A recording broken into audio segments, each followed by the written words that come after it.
And now from the IBA at Winchester, engineering announcements for the radio and television trade.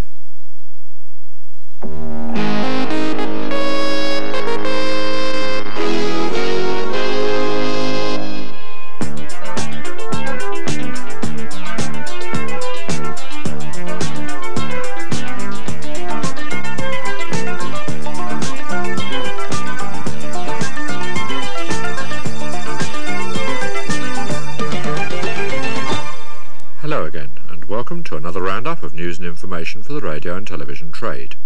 Today, a progress report from Pat Hawker on the mammoth task of equipping all the UHF transmitting sites with the 4th channel. Also, our weekly summary of general transmitter news, including details of 5 new television relays.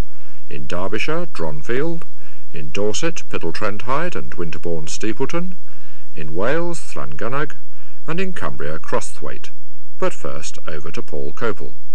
Pat, it's been almost 2 years since Channel 4 started, and I thought it would be interesting to have a look at whether our targets have been met in engineering coverage terms. It's a bit worrying, really, that we do get letters of complaint from people who want to watch, for example, racing, which has been switched to Channel 4, and still can't get it. Is this true of a lot of the country? Well, not a lot of the country in terms of percentages of people, but there certainly are still pockets of non-coverage, if I can put it that way. But going back to your original question, yes, we are fully up to date on our engineering plans as we announced them. We've always known that the provision of Channel 4 facilities at all these different low-power relays would take a long time.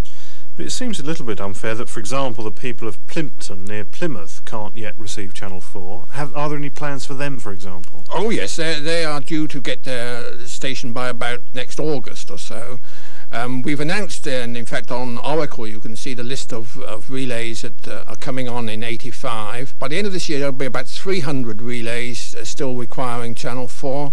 It will be reduced by at least 100 next year, but that will still leave 200 of the smaller relays for 1986 and 87, and by that time then we should have full parity with the ITV BBC coverage. So by 1987 it will be completely covered then? Certainly by the end of 87 we hope. Now what about comparing it with the targets that we announced publicly when Channel 4 went on air? You say we fully met them. Have we in fact exceeded them at all? In many cases we're a few weeks in advance, but the plans made then were pretty precise in the sense of certainly on the main stations. We knew that we would complete all 51 main stations this year, and indeed there is just one more to go up in the Shetlands, and that should be on next month. How does this compare with other television services that have started up previously? Oh, well, we think there's no doubt about it. It's the fastest that's ever been done, certainly in this country, for such a massive programme. But admittedly, of course, we had advantages. We are at existing sites and existing aerial masts and so on. But of course, one of the great problems is the actual delivery of equipment from the manufacturers. Now, certainly on the main stations, they've done extremely well. They've delivered absolutely on time. And on the local relays, we're up to date. But there is, of course, the problem that some local relays are fairly powerful stations, and they do have to be spaced out. It's more difficult to get hold of the 1 kilowatt type of transmitters than it is to get the very small 10-watt ones.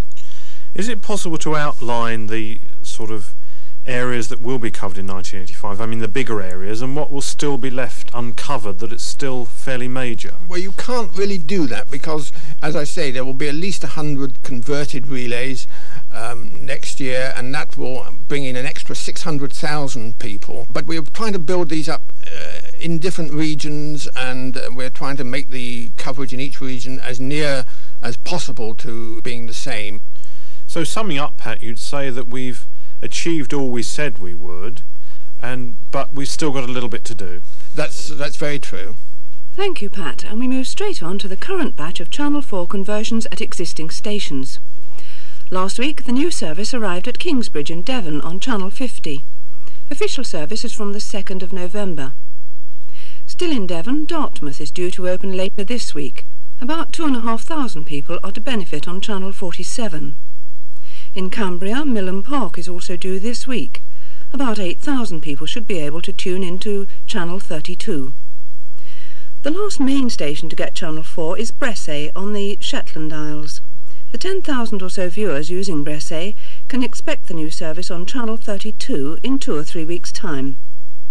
Special announcements now, and Durris continues on reduced power with possible daytime interruptions until late autumn. Today, the Arvon relay in North Wales was expected to be off between 9:30 and 12:15 for aerial work, but this is weather dependent. The same applies to Ilfracombe in Devon, where the interruption was expected to be between 8 a.m. and noon. The relay for the Isles of Scilly was off this morning until 7:30, and the same interruption will occur on Friday. This is for maintenance by the Electricity Board. Tomorrow, Cletravell in the Outer Hebrides will be off from 9:30 a.m. until 2 p.m. Again, this is for Electricity Board maintenance and also affects the programme feeds to Dallyborough, Kilbride and Bruinish. Also tomorrow, ITV from Todmorden will be off between 9:30 and 11:30 in the morning. This is for electrical work in preparation for Channel 4, due here in December.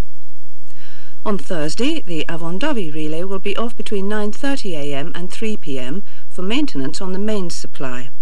And next Monday morning, Wharfdale will be off for the same reason, between 10 and 11 o'clock, also affecting the Addingham relay. New relays next, starting in Derbyshire, where Dronfield began transmissions last Wednesday. The relay is designed to serve about 750 people in a compact area to the southeast of Dronfield, bordering on Frith Wood. ITV programmes from Yorkshire Television and TV-AM are on Channel 59, and Channel 4 is on 65. Aerials should therefore be Group CD, but they must be mounted with the elements horizontal. That's Dronfield, just north of Chesterfield, now on the air and due an official service this Friday. Near Dorchester, the Piddle-Trentide station is now due to open later next week, after last-minute problems with the electricity supply. The station is designed to provide UHF signals for about 900 people, living along the valley from about Alton Pancras in the north to Piddle-Hilton in the south, including Piddle-Trentide itself and White Lackington. ITV will be on Channel 49 and Channel 4 on 42, so it's Group B aerials with vertical polarisation. Piddle-Trentide near Dorchester in Dorset, now due on the air later next week. The news is not so good for Winterbourne Steepleton, just west of Dorchester. A more serious delay last week means that transmissions are not due now until about the middle of November. More news on that in the coming weeks. In Powys, the new relay at Llangunnog is almost ready and is due to open in a week or two.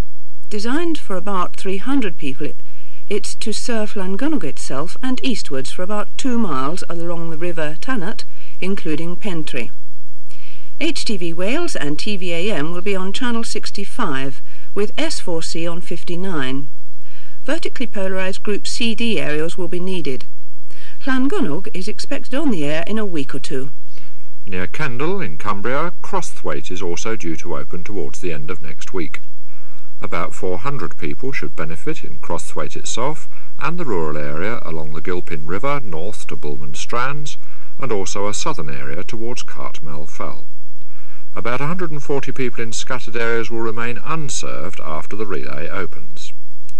Border Television and Channel 4 will be on channels 60 and 53 respectively, so it's Group CD aerials vertically polarised. That's Crosthwaite in Cumbria, due on the air in a week or two. We leave you as usual with our address: Engineering Information Service, Independent Broadcasting Authority, Crawley Court, Winchester, Hampshire, SO 21 2QA. The telephone number is Winchester, that's 0962 822 444.